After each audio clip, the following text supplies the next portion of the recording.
Hallo meine Freunde, hola Madridistas. Heute habe ich eins dieser Videos für euch, die ihr so liebt. Ein Video mit Zahlen, Daten und Fakten, die beweisen, dass Arda Güler still und heimlich zum besten Mittelfeldspieler der Welt wird, wenn er es nicht schon ist. Und bei dieser Recherche, da bin ich ganz ehrlich, habe ich Zahlen und Daten gesehen, die mich sogar extrem überrascht haben. Also freut euch auf jeden Fall darauf. Aber auch für diejenigen, die jetzt sagen, Arda Güler interessiert mich persönlich nicht so, kein Problem. Dieses Video ist vollgepackt mit den neuesten Informationen rund um Real Madrid. Unter anderem, dass heute die Pintus-Methode zurückkommt. Der italienische Trainer packt die Masken wieder aus. Was das mit diesen Masken auf sich hat etc. erkläre ich euch in diesem Video. Dann unterhalten wir uns auch über die Youth League, über die NFL. Wie ihr hört, ein bunt gemischtes Video. Viel Spaß dabei.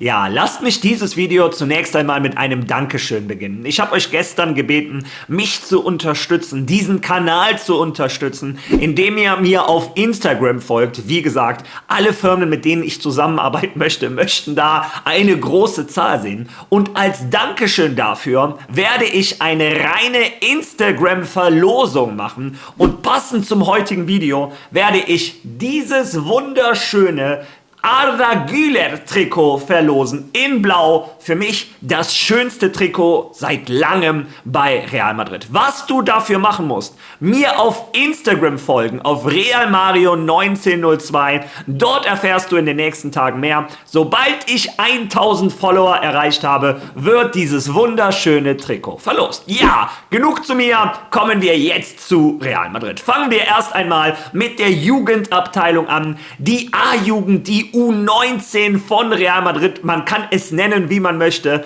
hat gestern in der Youth League die K.O.-Runde gegen Marseille mit 5:2 gewonnen. Die stehen also jetzt im Achtelfinale. Und warum erzähle ich euch das? Zunächst einmal, es ist ein wichtiges Spiel für die Jugendakademie von Real Madrid, aber die Mannschaft war gestern vollgepickt mit einigen Namen, die wir auf diesem Kanal inzwischen kennen. Zum Beispiel ein Cestero hat von Anfang an gespielt, ein Joan Martinez hinten in der Abwehr, ein Jesus Fortea hat gespielt, aber vor allem ein Thiago Pitarch. Thiago Pitarch, der unter Xabi Alonso oft für die erste Mannschaft nominiert worden ist, aber noch kein Debüt feiern durfte, hat gestern eine absolute Masterclass gegen Marseille abgeliefert. Es hat mich damals daran erinnert, als ich einen Achraf Hakimi in der Youth League gesehen hatte und der einfach besser war. Es sah aus, als wenn ein Erwachsener gegen Kinder spielen würde. Und so war das gestern ein bisschen bei Thiago Pitarch. Er ist nicht größer, er ist nicht stärker. Also es war kein körperlicher Vorteil, den er hatte, aber ein fußballerischer.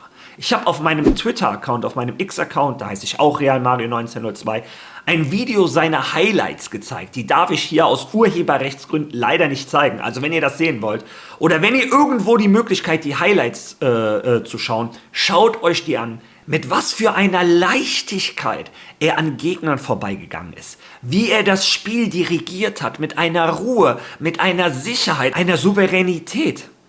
Dieser Junge hat etwas ganz Besonderes und verdient eine Chance bei der ersten Mannschaft. Ich habe genau gestern gesehen, was ein Xabi Alonso in diesem Jungen gesehen hat. Also, wie gesagt, schaut euch, wenn möglich, dieses Spiel an. Der Junge war überragend und am Freitag wird ausgelost, wer der nächste Gegner von Real Madrid ist. Ja, kommen wir jetzt aber zur ersten Mannschaft. Da fangen wir direkt mit der ersten Information an. Und zwar sind das die Spieler, die zum Spieler des Monats für Januar vorgeschlagen wurden. Ihr könnt jetzt abstimmen auf den offiziellen Kanälen. Ausgewählt sind Fede Valverde, Thibaut Courtois, Kylian Mbappé, Vini Junior und Arda Güler. Lasst eure Stimme da für den Spieler, den ihr findet, der es am meisten verdient hätte.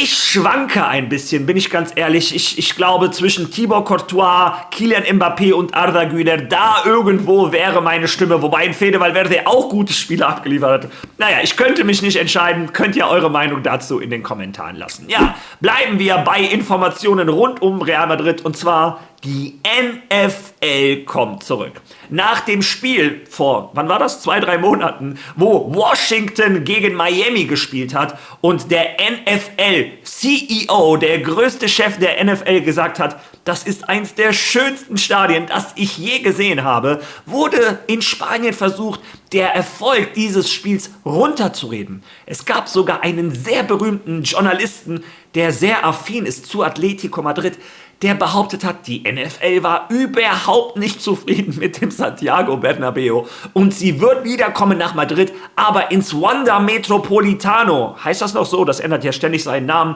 Auf jeden Fall, da würde das nächste NFL-Spiel in Spanien stattfinden. Einige haben gesagt in Barcelona. Ja, nein, die NFL war sehr zufrieden, wie auch nicht. Das war ein absolutes Spektakel und ich persönlich hätte echt Lust dahin zu gehen. Wie dem auch sei, die NFL kommt zurück. Die NFL hat es bereits offiziell gemacht, die Stadt Madrid auch. Also wenn es da neue Informationen gibt, genaue Zeiten, genaue Mannschaften etc., erfahrt ihr es auf diesem Kanal, wie ihr es kennt, als erstes. Ja, und jetzt kommen wir zur brandheißen Aktualität von Real Madrid. Gestern habe ich mich sehr darüber aufgeregt, dass unsere Mannschaft 2 Tage frei bekommen hat, doch der Spaß ist heute vorbei. Und das im doppelten Sinne. Antonio Pintos startet heute mit einer Mini-Vorbereitung. Wir erinnern uns daran, der Vorstand von Real Madrid hat gesagt, der Hauptgrund für die schlechten Leistungen der Mannschaft liegt am Fitnesszustand der Spieler. Sie waren nicht einverstanden mit den Methoden von Xabi Alonso, deshalb haben sie ja auch einen Xabi Alonso quasi gezwungen, Pintos wieder ins Trainerteam aufzunehmen. Das soll ja auch der Tropfen gewesen sein, der das fast zum Überlaufen gebracht hat, wo Xabi Alonso gesagt hat, bis hierhin und nicht weiter. Ihr könnt unzufrieden sein mit mir als Trainer, aber wenn ihr mir vorschreiben wollt, welches Trainerteam ich nehme, dann bin ich hier weg. Naja, irgendwann kommt die Wahrheit vielleicht ans Licht. Tatsache ist, ein Álvaro Arbeloa sagt das, was der Vorstand hören wollte. Schon nach der ersten Niederlage in Albacete hat er gesagt, diese Mannschaft braucht dringend einen besseren Fitnesszustand und darum soll Antonio Pintos sich jetzt in den nächsten 2 Wochen kümmern. Hierzu hat der AS einen Artikel geschrieben. Lesen wir uns da ein Teil zusammen einmal durch. Pintos Territorium. Ohne die Copa del Rey hat Real Madrid 2 Wochen ohne Spiele unter der Woche. Eine Art Mini-Vorbereitung unter dem italienischen Trainer. Wir werden versuchen, unsere Ziele zu erreichen, erklärte Arbeloa. Die Zeit ist gekommen für den Teufel, für Antonio Pintos, der General, der sich mit dem Trainerwechsel wieder ins Zeug legt. Genauso wie es der Vorstand gewünscht hatte. Mit Arbeloas Beförderung und Xabis Abgang kehrte er zurück. Wir brauchen ihn, bemerkte der Trainer nach der Niederlage gegen Albacete und gab damit den Worten der Verantwortlichen Ausdruck. Doch die Gegenwart erlaubte es ihm nicht, die Zukunft zu gestalten. Nach 6 Spielen und 19 Tagen im Amt, mit weniger Trainingseinheiten als Pressekonferenzen und mehr Regenerationsphasen als Trainingseinheiten, gönnt sich Real Madrid eine Pause. 2 Wochen ohne Spiele unter der Woche. Zuerst 2 Tage Ruhe, dann ab morgen, also ab heute, gehört das Revier Arbeloa, das Revier Pintos. Also, der General Pintos kommt mit seinen Trainingsmethoden, er bringt diese Masken mit und wisst ihr was? Ich mache es selten, aber wir schauen uns jetzt zusammen ein TikTok oder ein Instagram-Post von mir an, denn da habe ich diese Masken genau erklärt. Und bevor ich mich jetzt verhaspel etc. pp., schauen wir uns das zusammen einmal an. Heute kommt die Pintos-Methode zurück nach Real Madrid. Nachdem unsere Spieler für ihre gute Leistung gegen Rayo Vallecano belohnt wurden und 2 Tage frei bekommen haben, ja, ihr habt richtig gehört, packt packt der Italiener heute die Masken wieder aus. Doch was haben diese Masken eigentlich auf sich? Fangen wir erstmal mit dem Preis an. Jedes Set dieser Masken kostet 20.000 bis 30.000 Euro. Und sie machen während des Laufens eine Atemgasanalyse. Es wird analysiert, wie sieht deine Sauerstoffaufnahme aus? Wie sieht deine Kohlendioxidausgabe aus? Wie sieht dein Atemminutenvolumen aus? Und wie sieht es aus mit der Fettverbrennung und der Kohlenhydratverbrennung?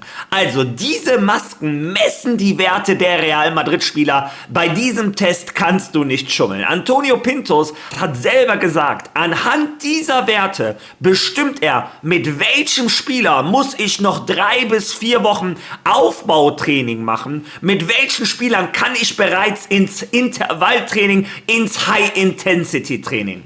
Der Vorstand von Real Madrid hat den Fitnesszustand der Spieler als den Hauptgrund des Versagens gesehen. Der Vorstand hat gesagt, unter Xabi Alonso waren die Spieler nicht topfit. Antonio Pinto soll das jetzt ändern. Die Mini-Vorbereitung startet heute.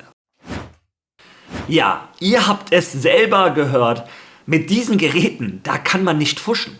Die nehmen, während du läufst, das auf, was in deinem Körper, vor allem in deinen Atemwegen, in deinen Lungen passiert. Und ein Pintus kann damit ganz genau herausfinden, welcher Spieler welchen Fitnesszustand hat. Stimmt das, dass ein Bellingham lieber zu oft feiern geht? Stimmt das, dass ein Vinny nicht mehr so Gas gibt wie früher? Stimmt es, dass ein Kylian Mbappé das Problem ist, dass ein Arda Güler nicht die Fitness hat, um ganz großen Fußball zu spielen? Das alles erfährt ein Pintus heute mit den Ergebnissen dieser Maske. Und dann wird er individuelle Trainingspläne erstellen. Das hat er früher immer schon gemacht. Es gibt Spieler, die sind hinterher, die werden jetzt 3, 4 Wochen Konditionstraining machen müssen, um da oben anzukommen, da wo du sein musst, um am Ende um Titel zu spielen. Und es gibt Spieler, die sind da oben schon. Ich schätze mal, ein Fede Valverde, der ist immer da, ein Camavinga, die fallen mir jetzt so spontan ein, mit Sicherheit andere auch noch. Ein Asensio könnte ich mir vorstellen.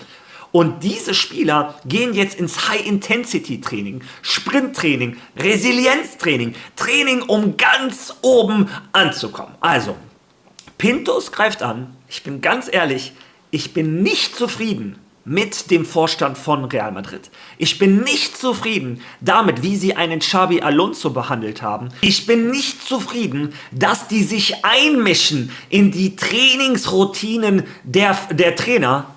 Aber auf der anderen Seite hofft ein Teil in mir, dass sie recht haben. Ich sehe kein Licht am Ende des Tunnels. Das einzige Licht, was ich sehe, vielleicht stimmt es ja. Ich kann es mir nicht vorstellen, denn das Bayer Leverkusen von Xabi Alonso ist gelaufen wie keine zweite Mannschaft. Also ich glaube nicht, bin ich ganz ehrlich, dass die Spieler fitnesstechnisch nicht auf dem Stand waren, wo die mussten. Naja, vielleicht haben ja einige Spieler unter Xabi Alonso auch verweigert. Das hört man ja so.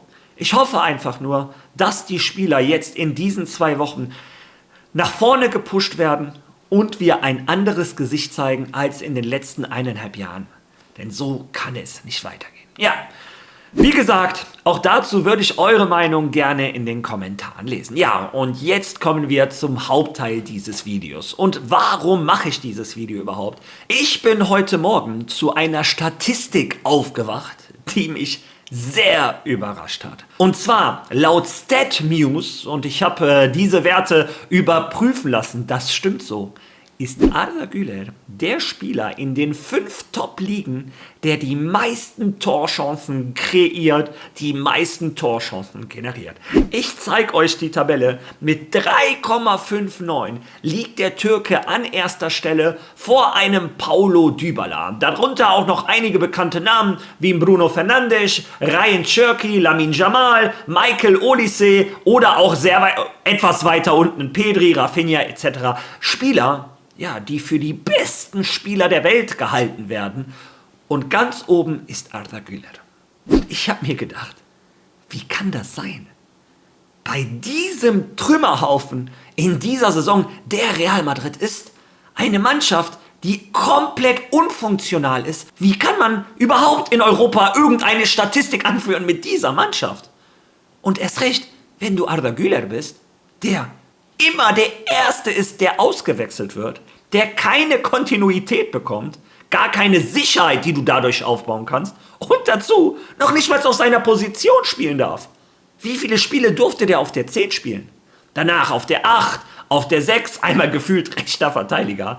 Wie kann dieser Junge europaweit der Spieler sein, der pro 90 Minuten die meisten Chancen kreiert? Und wir reden nicht darüber, dass er vielleicht ein Spiel machen durfte, 90 Minuten, und dann macht er zufälligerweise 2 Torchancen und kommt auf eine Zahl. Nein, der Junge hat 1300 Minuten schon in den Füßen, mehr als 1300. Also, das ist ein Wert, der absolut messbar ist. Ja, und danach habe ich mich an einen Artikel erinnert, den habe ich vor 3-4 Tagen gelesen. Ich hatte bis jetzt leider nicht die Zeit, den mit euch zu teilen, weil Real Madrid so viele andere Probleme hat, so viel bei Real Madrid los ist, dass ich nicht die Zeit hatte für diesen Artikel.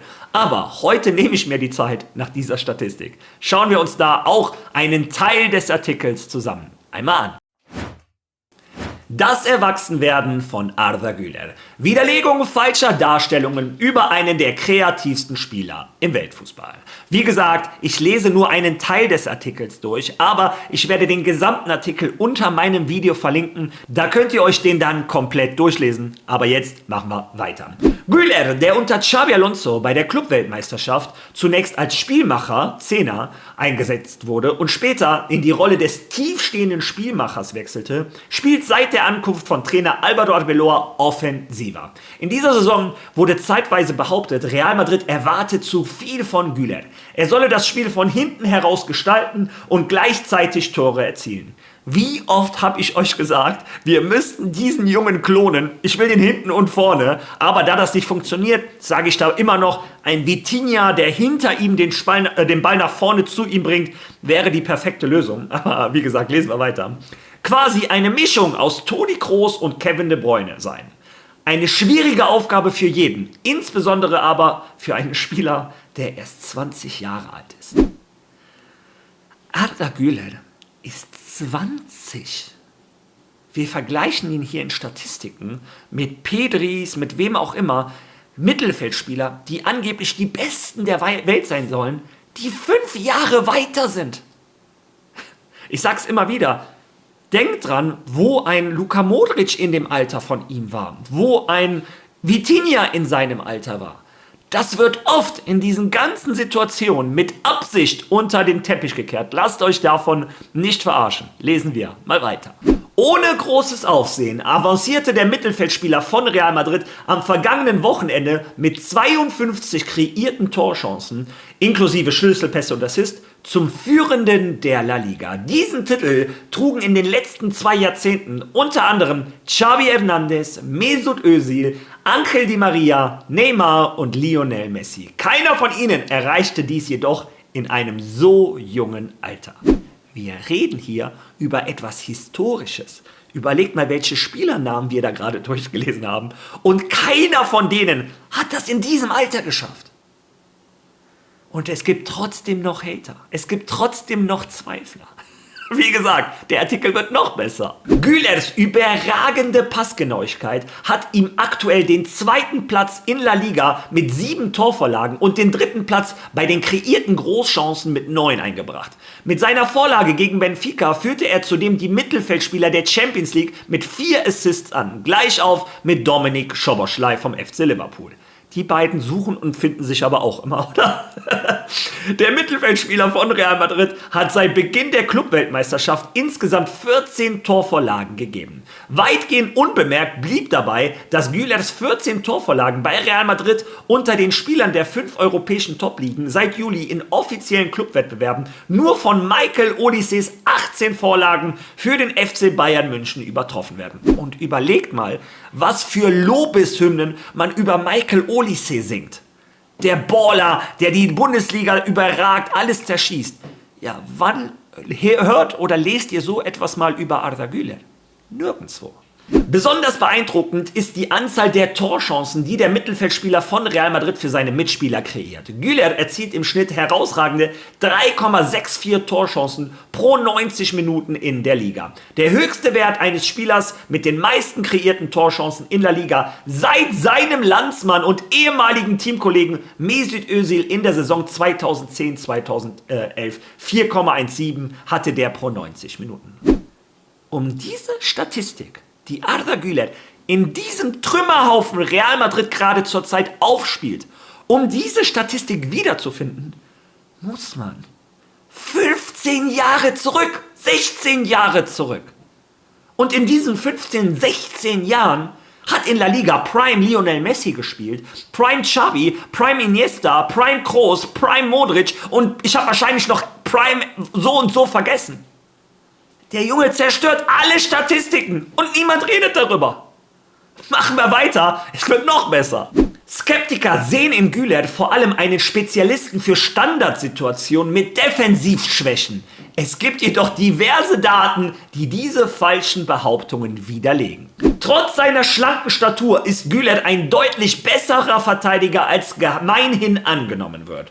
Laut Daten von StatsMob führt der türkische Mittelfeldspieler Real Madrid in dieser Saison in La Liga mit 406 Gesamtpressing-Aktionen und 96 Gegenpressing-Aktionen an. Viele werden überrascht sein zu erfahren, dass Güler im Ligabetrieb durchschnittlich 1,2 erfolgreiche Tacklings pro 90 Minuten erzielt. Mehr als Tchouaméni und Fede Valverde. Unglaublich. Güler verbessert sich weiterhin als Balleroberer. In 2 der 6 Champions League Spiele, in denen er diese Saison in der Startelf stand, konnte er 10 Bälle zurückerobern. Eine außergewöhnliche Leistung, insbesondere für einen offensiven Mittelfeldspieler. Seine Balleroberung letzte Woche in der Hälfte Monacos leitete den Spielzug ein, der schließlich zu einer Vorlage für Vinicius' Tor führte. Vielleicht braucht Arda genau dieses eine besondere Spiel in einem Champions League Ausscheidungsspiel, um sich als bester offensiver Mittelfeldspieler Europas zu etablieren und die verdiente Anerkennung zu erhalten. Es wäre keine Überraschung, wenn das in diesem Frühjahr passiert. Also, wie gesagt, dieser Artikel, Gänsehaut. Und ich war selber verblüfft, als ich gelesen habe, der bringt gerade Statistiken auf den Platz. Die es seit 15, 16 Jahren in La Liga, seit Mesut Özil nicht mehr gab. Und wie gesagt, in dieser Zeit gab es Prime Barcelona und Prime Real Madrid. Also unglaublich. Dieser Junge schreibt gerade Geschichte und wird trotzdem versucht, immer wieder klein zu reden. Auf meinem Kanal lasse ich das nicht zu. Und ich hoffe, dass beim nächsten Hater ihr den auf dieses Video, auf diese Statistiken, auf diese Daten verweist. Wie macht ihr das am besten? Indem ihr dieses Video liked, indem ihr dieses Video teilt, hypt und auch einen Kommentar drunter lässt. Wer noch kein Follow da gelassen hat, ich würde sagen, heute ist spätestens das Video, damit ihr ein Follow da lasst. Dazu erinnere ich euch noch einmal an mein Gewinnspiel über das Arda Güler Trikot. Ich glaube, das passt. Dafür müsst ihr mir allerdings auf Instagram folgen. Ja, wie gesagt, als ich diese Statistiken gesehen habe, ich bin aus allen Wolken gefallen und wollte sie unbedingt mit euch teilen. Ich hoffe, dieses Video hat euch gefallen. Wenn ja, wisst ihr, was ihr tun müsst. Und ich würde vorschlagen, wir sehen uns morgen wieder. Bis dahin.